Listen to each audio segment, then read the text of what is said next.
Hello everyone. I'm going to go through a brief walkthrough of how to use the two dashboards that were created. So after you click the link to the dashboards, you'll be presented with the comparison dashboard. And the first thing we're going to do is go into full screen so it's a little bit easier to work with. Now, as you'll notice, everything is blank. So the first thing we need to do is actually select a neighborhood to start showing all the graphs and charts that are associated with it.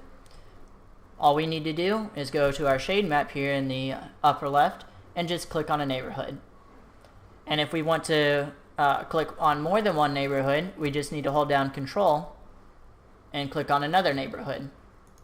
And everything will start getting populated. Now, if we decided that we clicked on one that we didn't want, we can deselect it by simply holding down Control and clicking on it again.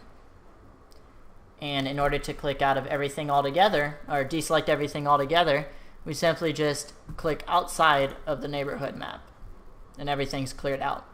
Now we can change the shade map by using this drop-down box here. As you can see, the blue shading changes whenever we select something else. Now the red dots can be changed by using the indicator drop-down box. And we also have a neighborhood filter. This filter just shows the neighborhoods that you have selected. So right now we're showing everything, but we can uncheck all and then select the neighborhoods we want displayed by checking their box. So for example, we can look at the census tracts associated with Arlington by having Arlington checked. And we can zoom in just by scrolling in and click these neighborhoods to view all of their or census tracts to view all the information associated with it. Now finally, we can also filter out by the composite scores. So let's go ahead and display all of our neighborhoods.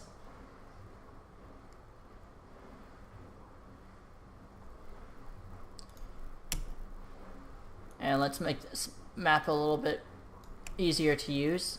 In order to actually drag the map around, you just simply need to hold down Shift and click and hold with the mouse, and you're able to move everything around. Let's zoom out a little bit more and deselect everything. And we can use this this slider here to actually filter out based off of the composite or outcome score that we have here. So we can change the minimum range that we want, or the minimum value for the range that we want to be like for example 5, and the upper value to be 9. Now only neighborhoods with a composite score for diabetes ranging between 5 and 9 will be displayed.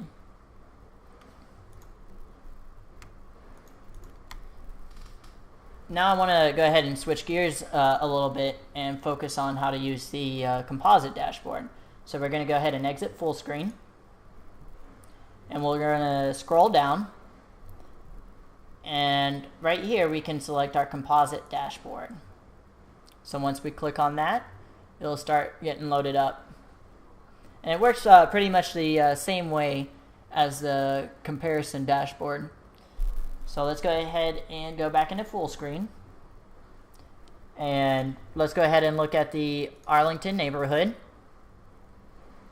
and let's go ahead and click on one of the census tracts, and as you can see, everything is displayed automatically.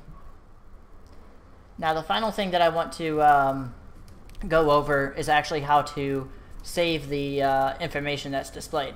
So all you have to do is go to this download link, and you can save the dashboard either as a PDF or as an image file. Now one thing to note is that due to the limitations within Tableau, the Google Street Map view that you see here will not appear when you save it as either a PDF or an image. But let's go ahead and walk through that real quick. So just click on Image, and it'll start loading and getting everything ready to save.